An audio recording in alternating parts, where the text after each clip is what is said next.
Bonjour Sophia, Bonjour Marie-Hélène. ravie de te retrouver. On a fait une petite pause, mais on reprend nos vidéos et on voulait vous parler aujourd'hui, donc pour faire suite aux deux premières vidéos qu'on a sorties, vous parler des peurs du deuxième trimestre de grossesse et du coup, je te laisse annoncer la nouvelle Sophia. Eh bien, je suis dans le deuxième trimestre. Donc, du coup, je vais vraiment, j'ai envie d'aborder des peurs que je suis en train de vivre, en fait. Euh, des choses qui sont actuelles. Alors, pour une deuxième grossesse, voilà. Euh, je me rappelle plus qu'est-ce que j'ai vécu pour la première au deuxième trimestre, mais je pense que, voilà, il y a des choses qui sont similaires dans tous les cas. Oui, et puis je pense que l'expérience aussi fait on prend conscience de certaines choses aussi. Tu as peut-être plus conscience de certaines choses et l'impression de faire de vrais choix pour le coup, de poser peut-être plus de questions et mettre en perspective et, euh, et interroger ce que l'on peut faire peut-être de manière automatique ou ce qu'on peut proposer aux futures mamans de manière automatique et à te dire voilà, est-ce que c'est bon pour moi? Est-ce que c'est vraiment ça que je veux? Est-ce que tu veux bien nous parler de ça pour le coup? Et du coup, oui, complètement. Donc là, par exemple, pour le suivi, j'y vais plus en conscience. La première fois, j'avais beaucoup, beaucoup de questions, beaucoup d'interrogations. euh, et là, j'ai plus une conscience de je sais ce qui est bon, je sais ce qui est bon pour moi. Voilà. Mm. J'ai fait la première expérience et du coup, ça me permet d'être plus sereine et d'avoir beaucoup moins de questionnements parce que je sais vers quoi je vais et du coup, forcément, voilà, le mental, il est beaucoup plus calme, quoi. Et Ouais, il y a une différence du coup entre il y avait peut-être plus de peur à la première grossesse qui était présente, mais plutôt peur de l'inconnu peut-être aussi. c'était plus la peur de l'inconnu. Hem et puis, du coup, la peur de faire les bons choix, en fait, parce on a quand même la possibilité en l'occurrence, moi, j'avais toujours dans l'esprit un accouchement à la maison. Mm. Moi, je savais que c'était pas, faisable parce que j'avais pas les personnes pour m'entourer à ce moment-là. Mais, heu, mais du coup, c'est des questions qui viennent se poser et puis qui viennent petit à petit, voilà. Donc, pourquoi pas, pour, un prochain accouchement, peut-être le troisième ce sera à la maison. Voilà, ça vient faire un cheminement dans tout ce qui est possible, disponible. Là, cette fois-ci, voilà, par exemple, j'ai réussi à avoir les informations très rapidement, dès le Mm. début. Alors qu'à ma première grossesse, c'est venu bien après. Hem, ça a mis du temps avant que j'obtienne ces informations-là. Mm. Heu et puis, ouais, donc bah, pour le coup, par rapport à ça, il y a aussi la législation, il y a tout ça, il y a plein de choses qui font peur, qui font qu'on se demande si c'est un bon choix ou pas. Et bon, bah, finalement, moi, j'ai trouvé un entre-deux avec un accouchement naturel, dans une salle nature. Mm. Heu, mais c'est vrai qu'aujourd'hui, je vais beaucoup plus sereinement, par exemple, au suivi. Bon, bah, hem, même si déjà la première fois, voilà, il y avait des choses que je faisais pas parce que j'en ressentais pas le besoin. Là, aujourd'hui, je ne les fais pas et je l'assume clairement et je le dis ouvertement pourquoi je ne le fais pas. Mm. Voilà. Ça, c'est la différence, c'est que j'ai plus confiance en moi. Oui, et puis tu es peut-être plus tranquille aussi avec cette idée-là toi-même, donc du coup, bah, c'est beaucoup plus facile de l'assumer aussi à l'extérieur. Ça, c'est le cheminement qu'on a à faire aussi pour pouvoir assumer devant les autres. Des fois, on n'est pas trop sûr, donc on n'ose pas trop, même si on a la conviction aussi au fond de soi de ce qu'on pense qui est le mieux pour nous. Mais c'est vrai que tout ce qui est quand même suivi médical très très rapproché. On en parlait en off de, du suivi que l'on peut avoir et qui est parfois plutôt anxiogène et qui est en lien avec notre sujet et les peurs. Le suivi de grossesse, en tout cas tel qu'on le propose en France aujourd'hui, il est uniquement, on va dire, physique. Il n'y a pas du tout de prise en charge d'aspect émotionnel, psychologique. Voilà, c'est pas un suivi holistique. Et c'est vrai que c'est axé juste sur du dépistage. Il faut pas faire ci, il faut faire attention à ça. Donc c'est vraiment très anxiogène en fait. Enfin, Ouais, ça. c'est beaucoup de préventif. Après, je peux pas savoir comment que ça se passe quand ça se passe pas bien, Mm. voilà. Quand, quand il y a des problèmes de santé et cetera. Mais en l'occurrence, quand, il y a pas de problème, bon, moi je me dis: «Faut pas chercher les problèmes là où où il y en a pas». Ouais. Et puis, les conseilleurs, sont pas les payeurs. Donc voilà, mon médecin, c'est pas, lui qui est dans mon corps, c'est pas lui qui le ressent. Hem et donc je pense que voilà, si j'ai besoin de mettre, des bas de contention, donc en l'occurrence, c'était ça, on dès là où je suis ou là où je suis suivie, on propose des bas de contention dès le départ. Et donc on mise sur la peur, de la phlébite. Mm. Voilà, si vous mettez pas vos boîtes de contention, bah, faudra pas vous plaindre si vous avez une phlébite. Donc en l'occurrence, heu, je trouve ces mots un peu durs. Je pense que voilà, si je ressens le besoin de mettre mes bas de contention, bah, je le ferai. Voilà. Mm. Et puis comme tu me le disais, ça dépend de l'activité de chacune aussi. Toi, tu me partageais que tu avais une vie assez active aussi. Et donc, ça joue aussi sur certaines préventions que l'on peut avoir besoin de mettre en place ben, selon ses propres ressentis, mais aussi euh, selon nos différentes vies. En fait, on n'a pas tous la même vie. Donc, c'est sûr que quand on est plus ou moins actif, eh ben, ça joue aussi pour cet exemple-là. Mais on peut transposer ça à tous les autres exemples, tout ce qui se pose à nous pendant la grossesse. Complètement. Après, pour mon expérience toujours, je pars du principe que, je pars de ce que je ressens. J'écoute mon corps, Mm. heu et puis, je vois ce que je fais.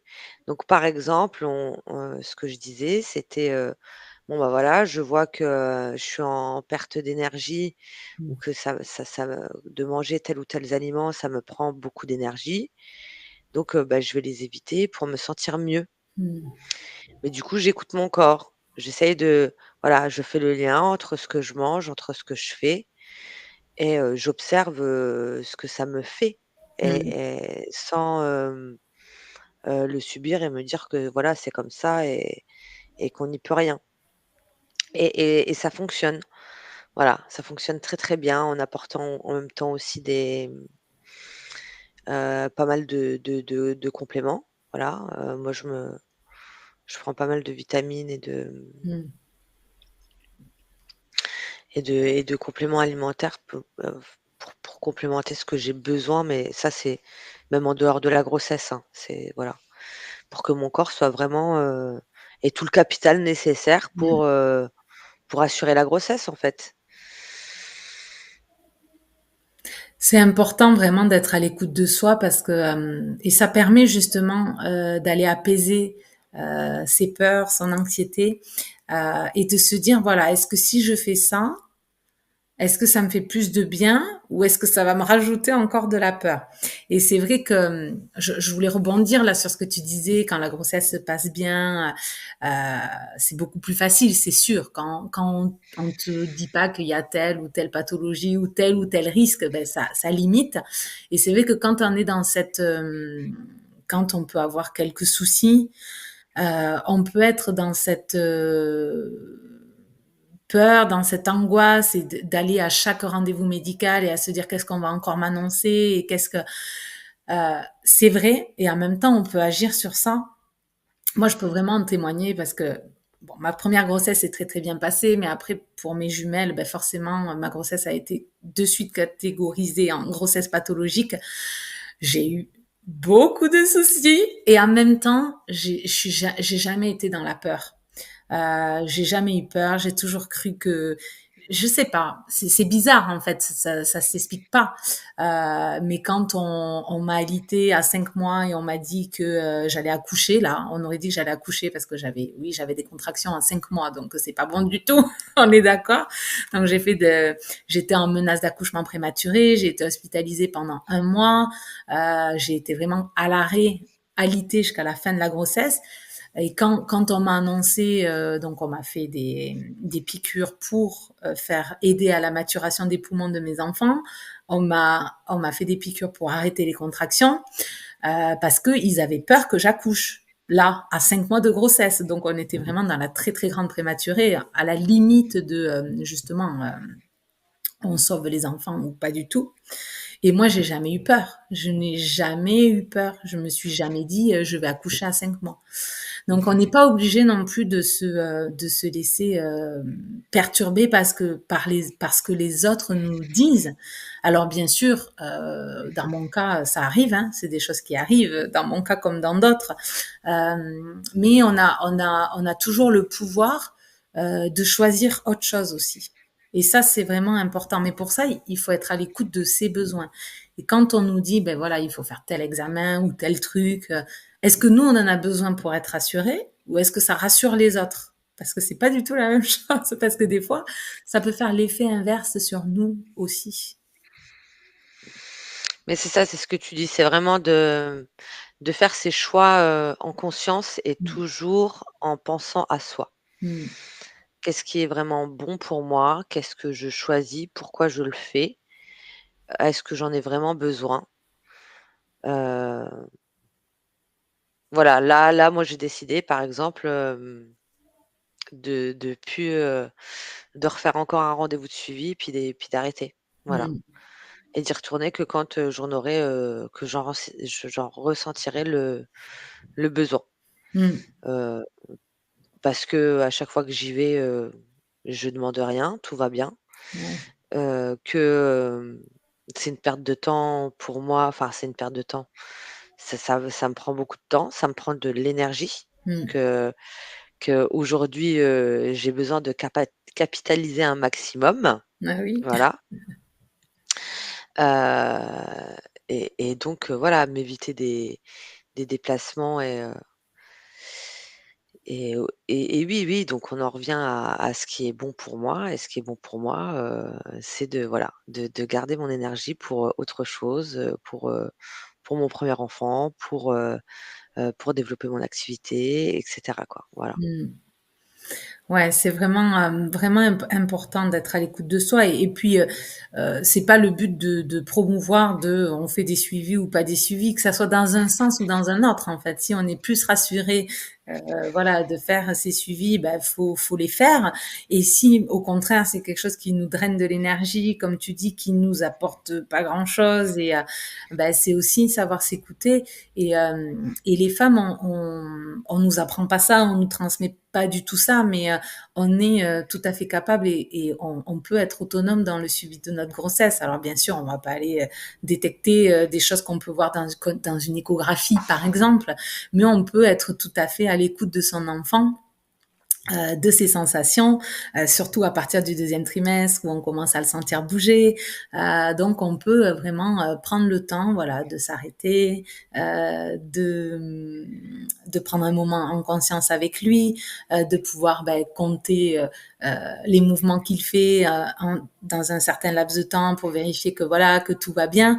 Voilà, c'est quelque chose qui peut être fait vraiment de manière autonome et on nous coupe de tout ça en nous disant voilà il faut faire tel examen et en fait c'est le personnel médical qui peut dire si on est bien, si tout va bien, si le bébé va bien, mais c'est la femme qui est la première concernée en fait et et et, euh, et, et justement c'est elle la première à pouvoir faire de la prévention en étant à l'écoute de soi et en pouvant alerter aussi le personnel médical en cas de problème.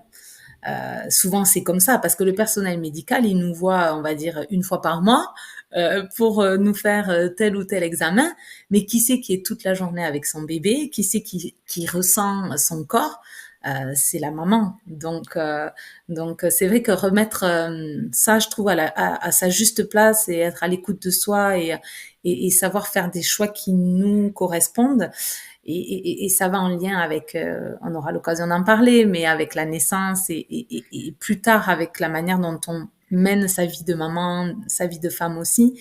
Euh, c'est nous qui sommes aux commandes de tout, c'est nous qui savons en premier. C'est vraiment ça, c'est ce que tu dis, c'est d'où part nos décisions et nos choix. Mm. Et ça, du coup, ça s'applique pour la vie de manière générale. Et ce qui est important, c'est que ça parte réellement de notre sensation, de notre ressenti, et, et d'observer ce ressenti. Est-ce que ça vient d'une peur? Est-ce que ça vient d'une envie, d'un besoin, et cetera? Enfin voilà, c'est vraiment, je crois que c'est un comment dire? Un processus en fait à intégrer, et un muscle en fait Mm. à à En entraîner. solliciter. Ouais, Voilà. ouais, C'est un muscle qu'on ne nous a pas habitués à toujours, solliciter, c'est ça. et c'est important de le solliciter de la bonne façon. De Mm. pas toujours être, dans les extrêmes, soit en rébellion, systématique, ou en soumission, complète. Voilà, et de trouver ce juste milieu qui correspond à à notre, moi, j'ai envie de dire moi profond quoi, mais à Mm. vraiment à ce que nous sommes quoi, et à ce qu'on vibre quoi. Mm. Ouais, c'est vraiment, vraiment important et c'est vrai qu'on en parlait en off aussi, c'est qu'il n'y a pas de bons et de mauvais choix. Et dans notre société, on a envie que tout le monde fasse les mêmes choix. On est censé être tous pareils, on est censé avoir tous les mêmes envies, tous les mêmes besoins. Et en fait, pas du tout. On est tellement unique et comment justement arriver à ne pas rentrer dans ce moule dans lequel on veut nous rentrer de force et peu importe, on va dire, voilà, nos choix, c'est vraiment être à l'écoute de soi. Et ça, c'est vraiment quelque chose qui se travaille parce qu'on nous habitue pas depuis qu'on est bébé, depuis toujours en fait, à nous écouter, à savoir ce qui est bon pour nous, parce que ben, quand on est enfant, ben, c'est nos parents qui savent pour nous à notre place. Et je pense que voilà, c'est aussi ce qu'on a envie de transmettre à nos enfants. On n'a pas, enfin moi en tout cas, c'est pas ce que j'ai envie. Par exemple, j'ai pas envie que toute leur vie, mes enfants soient à l'écoute des autres et fassent ce que les autres leur disent de faire. En fait, j'ai vraiment envie de les accompagner dans vous êtes assez grande, vous êtes capable de savoir ce qui est bon pour vous, c'est vous qui décidez. Mais pour ça, il faut être à l'écoute de soi et pas toujours écouter les injonctions extérieures qui nous obligent à faire telle ou telle chose. Et c'est quelque chose dont on parlait aussi, c'est que ça n'empêche pas d'être ouvert à ce qui peut se passer, à ce que les autres peuvent nous proposer, mais en revenant toujours à soi et à se dire, euh, il y a cette possibilité-là, est-ce qu'à moi ça me parle ou pas? C'est ça, c'est tu bien résumé, et hem et heu et je crois que si, on faisait tous ces choix-là, de cette façon-là, je pense qu'on vivrait, beaucoup plus sereinement et beaucoup plus en paix, heu, ouais, le quotidien, tout en fait. J'ai,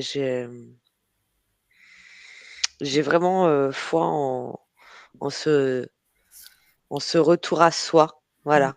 Plutôt que de mettre son attention toujours à l'extérieur, de prôner ce retour à soi qu'on ne nous apprend pas en fait, Mm. à aucun moment. Ouais.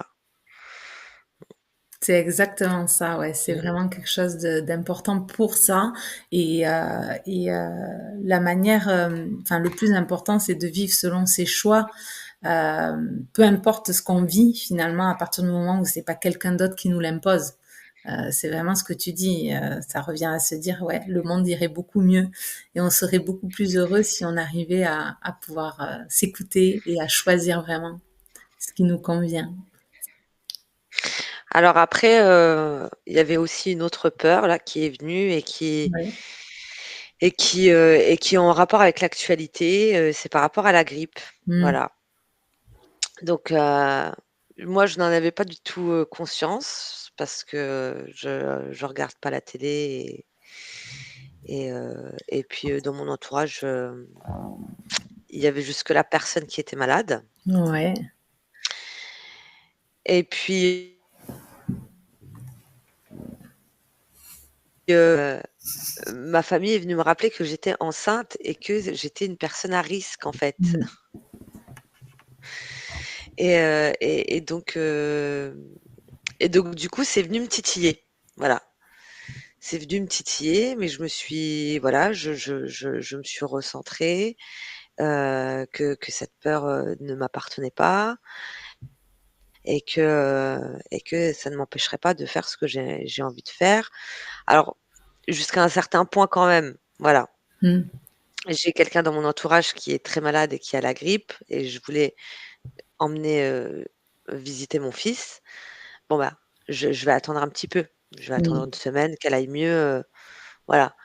Je veux pas non plus, je trouve un juste milieu par rapport à ce que je ressens, Ouais. voilà.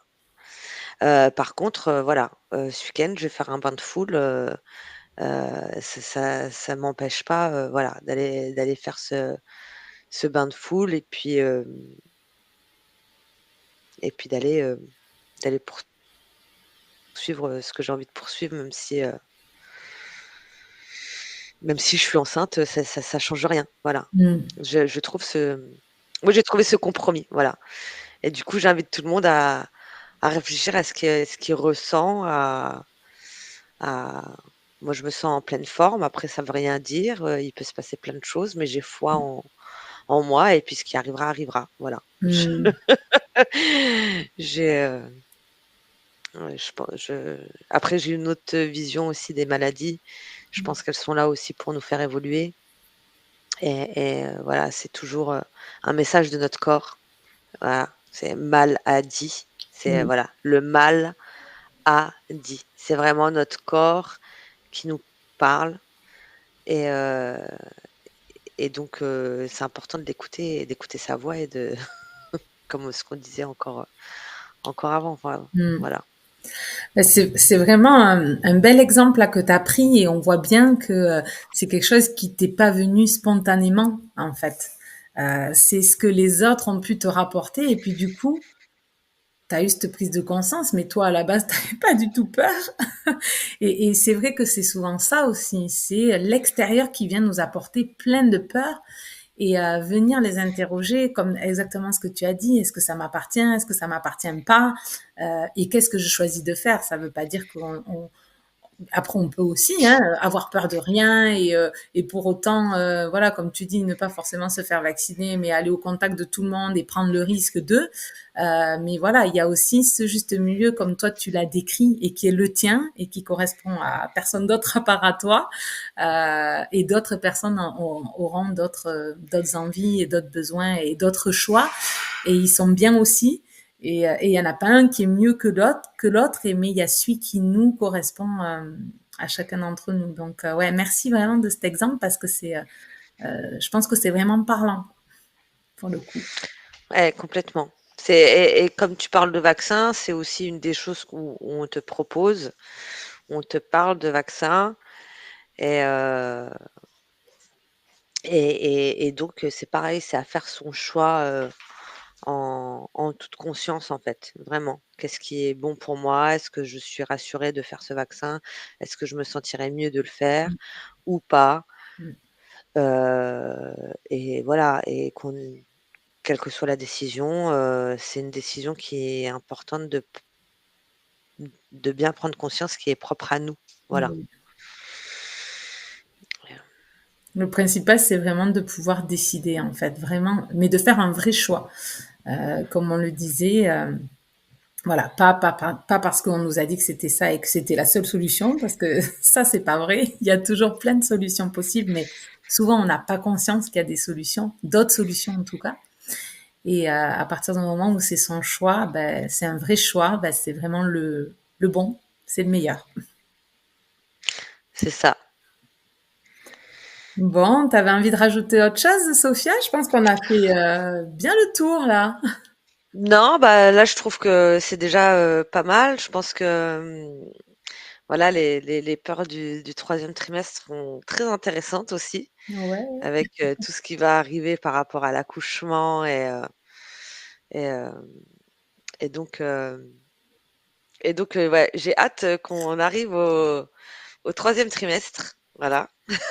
Eh bien, on se retrouve très vite et puis on vous partage cette prochaine vidéo donc sur les peurs du troisième trimestre. On vous retrouve avec Sophia. Merci pour votre écoute et je vous dis Merci à bientôt. beaucoup. Bonne journée. À bientôt. Au revoir.